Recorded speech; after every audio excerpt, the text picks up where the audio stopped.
Greetings and welcome to episode 56 of the Sustaining the Herd podcast, brought to you by Settje Agri-Services and Engineering of Raymond, Nebraska. I'm your host, Andrew Wadle, and I'm joined in the studio with my co-host, Brock Vitek. Hey, Andrew. Hey, Brock. And also in the studio today, we're joined by Nick Maaske and Caleb Dickus. Hey, guys. Hey, guys. And we're going to give Caleb and Nick a chance to introduce themselves, but because we know Nick isn't going to mention it, or most likely won't mention it, Nick, Sustaining the Herd is all about firsts, right? Because we're still new enough. We like talking about all the firsts that we have. Well, Nick isn't a first. He isn't a second. He's a third, okay? Or a third. If he's not first, he's a thirsts. I don't know. But Nick is a three-time guest, but I think that's just testament to the fact that what he's going to talk about and how important it is and how impactful it is and really how awesome our team here is at Settje Agri-Services and Engineering. Of course, I'm not biased, but that's it.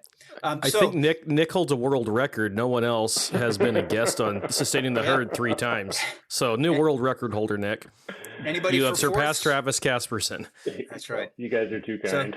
So, we'll give you guys a chance to introduce yourselves, but just a little bit more for our guests, our listeners.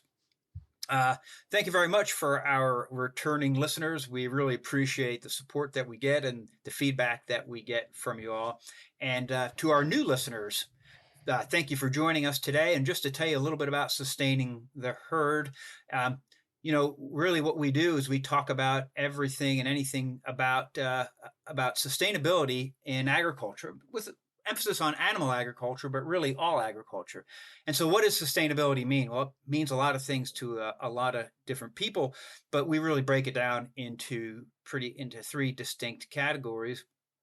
And number one is more the traditional view of sustainability, and that would be protecting the air that we breathe and the water that we drink. Everybody wants clean air and water, and agriculture, like any industry, shouldn't negatively impact that. The second part of sustainability is doing more with less. Resource efficiency, getting more units of output for preferably fewer units of input. That's a big part of sustainability. And the last part of sustainability is maybe the part of sustainability that people oftentimes forget or is overlooked, and that is sustainability as it relates to businesses and people. We have to have strong agribusinesses and strong, capable people running these agribusinesses or involved in these agribusinesses to really have a strong agricultural industry, and that's really what we're all about here at Settje Agri-Services and Engineering. So with that, Nick, would you like to reintroduce yourself for the third time? Yep, absolutely. Thanks, Andrew. Appreciate it. I'm Nick Maaske, originally from Cozad, Nebraska. Went to school at UNL for an agronomy degree, and I do nutrient management plans, permitting, compliance, a little bit of everything here at Settje. I think I've been here a little over 18 years. Caleb. Hi, guys. Thanks for having me. I'm Caleb Dickus. I'm an agronomist here at Settje. I grew up on a small family farm, corn, soybean, and a few head of cow-calves, and went to school at UNL, studied agronomy until I landed at Settje, where I do agronomy work, a little bit of compliance, sales, and manure marketing. So that's where we're at. I also farm a little bit on the side still with my family and run a small seed sales operation, as well as raise show pigs, what I grew up doing. So it's a little bit about me. Sounds like you do a little bit of everything, Caleb. That is great. And I'll tell you what, you guys are the perfect guests for the topic that we'll be getting in here today. And I'm sure there are a lot of ways we can go with this and a lot of ways we will go with it. But our plan is to focus on what it looks like to empower the next generation of agricultural producers. Caleb, this should be fun as you wear both your Settje professional ag consultant hat and your producer hat. And Nick, as you look at all the producers you work with. So I think we'll dive into that topic if that sounds good to everyone here. So I'd just like to start out my first question as we start to try to paint the landscape of what it looks like for this next generation of producers. I think I'd like to start with challenges, as challenging as that might sound. We'll do it. and just to ask you, what are some of the biggest challenges that you guys see young producers facing today?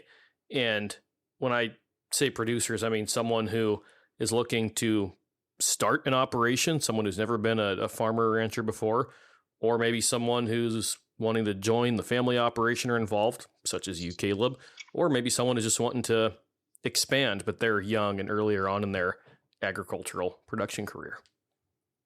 Yeah, I can take a crack at it first. The obvious and glaring one is the capital requirements. Just takes a lot of money to get started. And if you're, like Brock said, if you're coming from a family farm, there's usually a succession plan, and usually have a little bit of a head start, whether it be, having equipment, land, those sorts of things. But yeah, the capital requirements of getting started from scratch as a new farmer are just, they seem unattainable.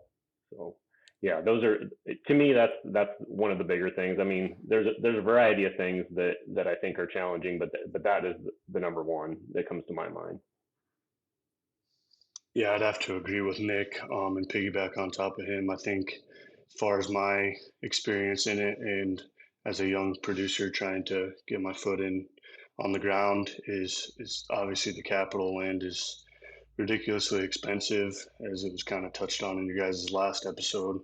A lot different than it used to be. And my family's operation is 3 generations currently, so you kind of see all the different sides of it, and that the difference that's come about with that. And um, there's just, I think, some discouragement as well from the older generation is what I've found, and that can kind of be discouraging to the younger generation as well. That some experience that I've found, which is another a battle to try and overcome, I guess. But yeah, capital is for sure, and just opportunities. There's a lot of, obviously, land is expensive, but it's also invaluable. So guys hang on to it when they can, and the big guys try and get bigger, and the small guys find it tougher and tougher to find the opportunity to gain that land at a fair price. So Nick and Caleb, I think you're aware how we, our listeners really kind of span the gamut of people in town, as we like to say, who really have no agricultural background, and we have, of course, operators who listen. And so, for the people in town, can you just give us a sense of, what are the margins? So, for instance, row crops. You take an acre of corn, or per 100 acres of corn. What are you looking at costs to plant versus the revenue from, say, selling corn? Go ahead, yeah, Caleb. something I kind of thought about beforehand a little bit, and it's quite complicated. And one thing I kind of wanted to bring up is and you mentioned it in the last episode about how the prices are about the same as they used to be, but input costs are way more expensive than they used to be. And one thing is, when the market does fluctuate up or down a little bit, those input costs fluctuate as well. But the market can come down with the snap of a finger, where those input costs could take years to come back down. So that's another kind of challenge to any producer, I guess, in row crop especially, but it also pertains to livestock and the cattle as well, I think, but in just a little bit of a different way, in my opinion. But yeah, I mean, corn, $300 a bag, and you got your fungicide, your chemical, your fertilizer.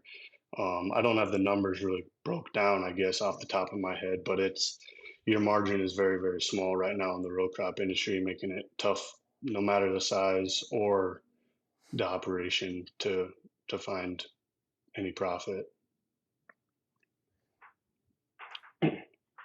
Yeah, I mean that, finding the land, if you don't come up from a family where you've gotten a head start of, maybe inheriting some land or having somebody help you get started, even finding access to be able to rent that land. I mean, it cuts into your margin so deep to be able to outbid somebody to pick up a new piece of ground to try to make some money.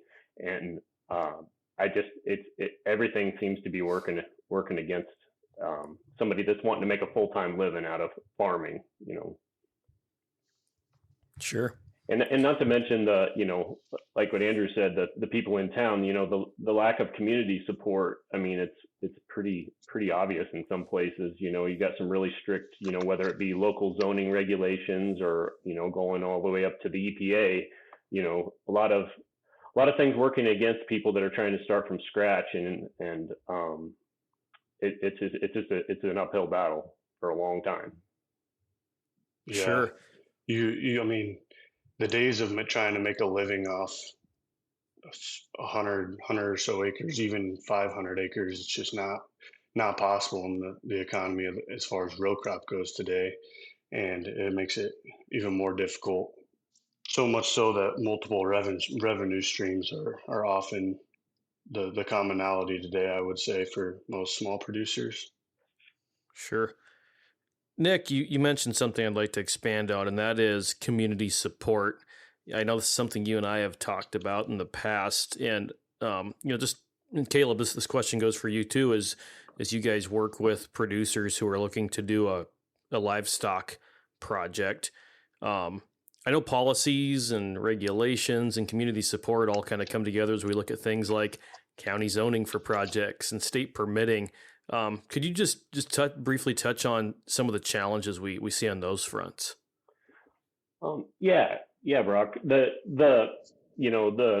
county zoning, that's your, and generally speaking in Nebraska, that's your most localized government, and that's what can stop a project. And from what I've seen, we have a few livestock friendly county labels in the state, but that doesn't necessarily mean that, just because you meet the setbacks, just because you have all the plans in place and have dotted all your I's and crossed your T's, you still have actual people that are voting on those things. And agriculture just doesn't have the best name, for whatever reason, smell, dust, flies, whatever reason you can come up with. And it's just that entry, especially for a new operation, because like we said before, finding the land is already hard enough to do. Well, then when you finally find the piece of land that you can afford, does it meet the setbacks? Is it far enough away from the neighbors?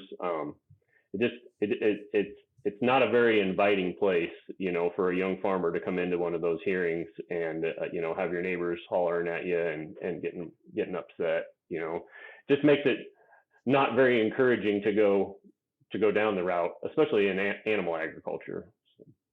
Yeah. And I think it's interesting to point out, a lot of times, and I don't mean this to become a political discussion at all, but I think what you're talking about is, oftentimes you hear people say less regulations on businesses, and I think this is an example of where this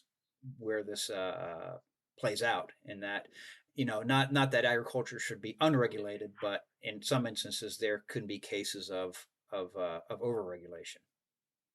Absolutely. And in a lot of these times, we have met the regulations. We have, we have met the setbacks, and I'm for the regulations. I think they need to be in place so people know what they're getting into when they go to live in the country or be a part of a specific community.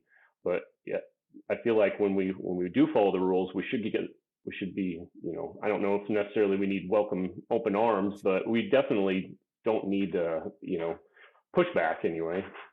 Yeah. So we've talked about some challenges here, and I'm sure there are many more that we could spend all day talking about. I'd like to, turn the corner and look at what potential solutions are out there that you guys see, whether that's in your work here at Settje working with producers, or you in your own operation, Caleb, just solutions that are out there to overcome or at least reduce the impact of some of these challenges that we've talked about. Yeah, there's several things. The big one, I guess, that I've sort of looked into, and my generation, I think, in my opinion, should kind of look into and do take advantage of, is the first time beginning farmers loan from the NRCS or FSA, and it provides an opportunity at a pretty large loan at a low interest rate for farmers in their first 10 years of trying to be producers, and it's an opportunity. I'm not going to say it's a entire the best thing out there, because it's still a lot of money that you're putting on the line, and but it gives you a better head start, especially in today's interest rates. But and then obviously equip funding and stuff like that is also available to guys. Nick's pretty familiar with equip funding. Yeah, the NRCS equip program has been at times a pretty successful program, but there's some some limitations there for that program as well. You have to be a farmer and a animal agriculture producer at the same time to qualify for those programs. And and then like Caleb said, the low interest loans and at that point, if those get you into the market, then you would have to work into a specialty crop or do some sort of direct marketing or something to get better prices, along with being able to afford the upfront price of building the facility or the operation. Caleb, on those NRCS loans, what are they like? What are the terms in terms of money down or interest rates? Yeah. How special? So the beginning farmer loan, from the research I've done, and I think the max you can get is around $600,000 to purchase a piece of land. Now, the other stipulation with that is I'm almost positive it's got to be private purchase land, and they want to know how much it's going to be a set price or the value of the land, not so much a land that's up for auction, which is fairly uncommon nowadays. A lot of land sells at auction anymore, so that's a challenge in itself. But and then you still have to have 5% down. So when you're talking a $600,000 loan, and that's just from the NRCS, say you want to buy 120 acres, and your private bank is supposed to match whatever the NRCS gives you. So say it's 1.2 million. I mean, you're putting a lot of $60,000 down, and for someone my age who has $60,000 laying around in their pocket to put down on. So that's, like I said, it's an opportunity, but it's not a guaranteed type of deal that makes it super, super easy to do. There's still challenges in itself to be able to get in the market. I think it just shows how expensive stuff is, because that's only going to buy at $15,000 an acre. Not enough to make a living off of, obviously, and that's where I kind of made the comment earlier, multiple revenue streams, which I'm exploring myself, but you see a lot of kids my age doing right now. So, and if you're wanting to build a feeding operation and use that same equip program, they pay about, and what they fund in the feeding world is they would help assist with environmental controls. So let's say you put in a 2,000 head feed yard and you need to put in a holding pond and catch basins and control the whole feedlot. They'll pay for about 50% of that, but the other 50% you have to come up with to be able to, build that, do the full build out and be able to operate and start making money on that. So they do pay a nice portion of it, but I mean, you're still having to come out up with money on your own or loan out money on your own to be able to achieve that. Yeah, I think what you said is people need to understand is for that program, you still need to build the feedlot. It's just that NRCS will cost share the any kind of or some of the pollution control apparatus. Yeah, you're right. It's a reimbursement, not an upfront. Yep. Yeah. Nick, that gets me thinking. I'm curious, do you have any stories or almost like case studies you'd be willing to share, understanding you can't share names or exact locations to uphold confidentiality, but didn't know if you would have a couple or a few stories of when you've worked with young producers in your role here at Settje, and just maybe 2 or 3 unique examples and how you helped them work through those. And maybe Caleb's been involved with some of these clients as well. So yeah, question for both of you. Yeah, I mean, we've had some, there was an example, I've actually got a couple of examples this happened where, a younger producer trying to get into the feeding industry, buys a facility, thinks they're, grandfathered or allowed to feed, 1,500 head, let's say, at a feedlot that they buy, and then 2 months down the road, DWE comes knocking and says, "Oh, this facility has a controlled required letter, and you're going to be spending, 5, 6, 700,000 to put in controls here before you even, are technically legal to be feeding at this location." And that's a huge shock to some producers, but it's definitely happened a couple of different times, unfortunately. And it just puts producers at, you're already starting from behind, starting new, but then when you have that thrown on top of it, and you don't really make much money when you put in, a holding pond and catch basins and things on an open lot feedlot. So, and then we've had, like getting back to the zoning thing, new producers that have tried to put in, a chicken site or a hog confinement or something, and get all kinds of pushback from the community. And we had a producer just back out, just scrap the whole project because they didn't, they wanted to get along with their community, and they felt like there was enough pushback that there was a possibility of a, maybe a civil lawsuit or something, and they just completely backed out. And that's a shame to see that as a young producer, where they just completely scrapped the project, and there's one less younger person in agriculture that we missed out on. So Nick, in the first example that you gave, what could that person have done to avoid that? In other words, I'm going to buy this feedlot that's maybe depopulated at the time. How would I know what the status of the permit is, so that I don't walk into a trap of not being able to do what you want to do? Well, there's definitely a way of doing your due diligence. I mean, you could call me. I could look it up, or call the regulatory office. Somebody down there will give you some answers. One call to, one of the ag supervisors, and you would have had that figured out. But I mean, but you don't know what you don't know. So I'm not trying to blame any of these younger producers, but you definitely do your due diligence, make some calls, get some things in writing. Don't take somebody's word for it. Would be my advice. Yeah. So the bottom line is, just because there's pens and bunks and waters doesn't mean that it's legal even to populate. Yeah. Yeah. I mean, and even with a conditional use exemption, that those things are only good until the next inspector looks at it and says it's not good anymore, or there is a risk, and you do have to put controls in. So, until you have an actual construction and operating permit, like, there's really not such a thing as being grandfathered in or being existing at that point. Interesting. Yeah, and the county zoning example, that's really intriguing, Nick. I think quite literally these county zoning meetings could be torches and pitchforks sometimes. It can get pretty ugly as people show up to voice their opinion, as they certainly have a right to do. But that's discouraging to hear that a producer just backed out of a project altogether. I don't know if that producer went and looked to do it like in another county, or did they just say, we're not doing this at all?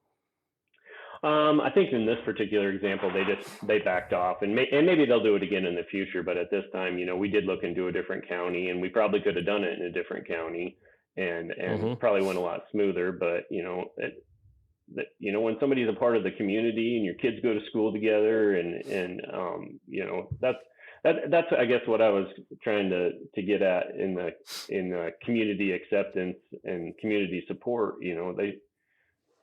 It's not just getting away with building a facility and then up and up. I mean, you still have to operate it. You're going to hire employees. You're going to use different services from the community. Like it's an all-encompassing thing. It's the same too, because it's almost a bit of a lose-lose, because when these animal enterprises come to town, they also bring commerce, revenue, etc. Yeah. Yeah, and you're right, Andrew. Especially when you have a root business like animal agriculture, it comes along with all the support jobs along with that. Whether it be the grass, the gas station attendant to the school teacher, the grocery store, that everything's got to be supported, and it starts with something like, agriculture it's producing a product, that needs to get Yeah. processed and distributed. Yeah, for sure. Yeah, the ag producers doing business at the parts store and the tire shop and the hardware store and the co-op and the grocery store, and just go on down the line down Main Street, right? And kids are going to school, and yeah, the community receives a boost in many ways from these operations being an operation. And if they don't get built to begin with, communities lose out on that economic and community development opportunity, really. Yeah. So Caleb, as a young producer, I think one of the things, just in listening to your bio, one of the answers is diversification, right? I mean, you work at Settje, you have a seed corn business, and you farm as well. Where do you think you take it all from here? Yeah, I'm not exactly sure. We're just kind of swinging with the punches right now. I knew at a pretty young age, or at least when I became old enough to become pretty self-aware in high school, that my family's operation just wasn't quite big enough to sustain three generations. So obviously, I went to college and gotten a degree, and that would be kind of my advice to some young producers trying to get their foot in there is get a degree in something that can help out your family's operation or help out your own operation down the road at some point, but also make yourself marketable and hireable to gain some capital and maybe some retirement before you take that leap. And then just look for any opportunity that opens the door to yourself. The seed thing came about to me, and I said, well, why not? It's something extra here. My dad and I partnered up on it, and I thought I could help him a little bit while I help myself gain some capital to try and invest that back into the operation down the road at some point. And that's just kind of how we've been doing it here for a while. And I'm not sure where it's going to lead down the road. Maybe it won't lead anywhere, but the hope is that it at least gains some ground eventually. So yeah, I think Yeah. multiple revenue streams is very important. I've had multiple conversations with buddies kind of in the same place as me, and it's just something that is the way of the world right now. Yeah. Mm-hmm. Are there opportunities for, you mentioned your buddies with neighboring farms collaborating, not even partnering, but guys just like you, doing things to share resources.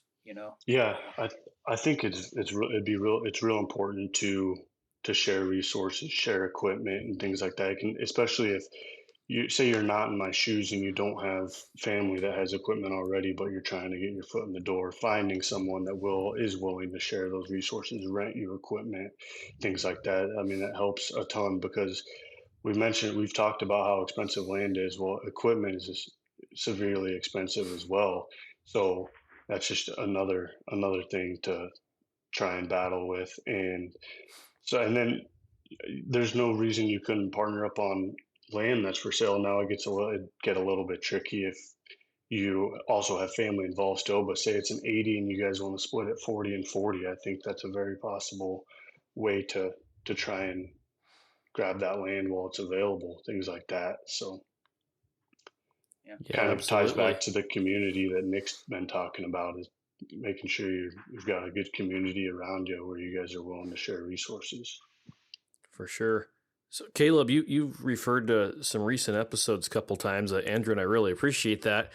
And you talked about you're in a multi-generation family operation, and I know earlier succession planning was mentioned. Nick, you may be the one who mentioned that. Well, Andrew and I recently sat down with Jimmy Hagee talking about estate planning and succession planning. So quite honestly, the timing, this was not planned, but the timing is just perfect here. I think having you here today, Caleb, as a young producer, the youngest generation in a family operation, would you be willing to just touch on that, and to whatever extent you're willing to even just share about maybe kind of where your own family is in that process today, and if anything, just the importance of it from your point of view?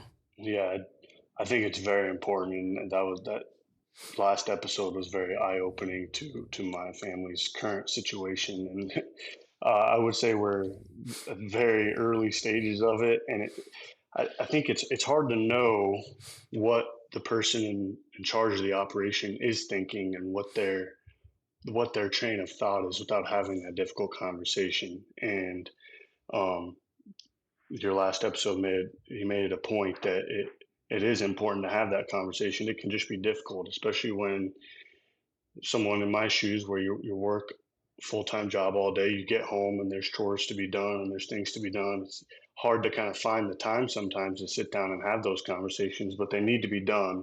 And it's just it's a touchy subject and hard to do. But and then yeah, just staying organized as a family and communicative is a whole nother challenge in itself that I've found in my experience already. And but it's also beneficial to have three generations kind of in the same operation. You've got three different minds and kind of three different eras of knowledge and how things went and did. You put those together and you can kind of do some creative things and find some solutions to things that I may not know, or maybe my grandfather isn't aware of or doesn't know. So it's Yeah. cool. So as we go to wrap up, Nick, just what advice would you give the Calebs of the world? From your perspective as a permitting guy and a compliance guy, a nutrient management guy. What kind of advice you give these guys? Sure. I would say, you're going to have to get creative a little bit. And Caleb has done that, as far as getting into different businesses. And, the direct marketing thing seems to be a pretty popular thing right now, direct to consumer marketing, to where you maybe sell some of your products right to the consumer and cut out the grocery store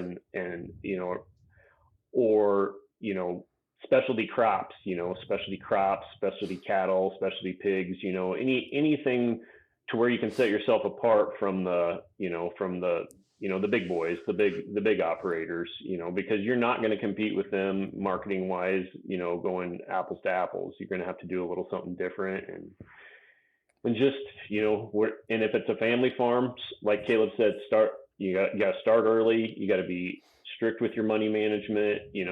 You're going to have a tougher battle, getting to where you want to be, to where you can make, agriculture a full-time career, a full-time job. So, you definitely are going to have to get creative. I said would be my advice. For sure. Very good.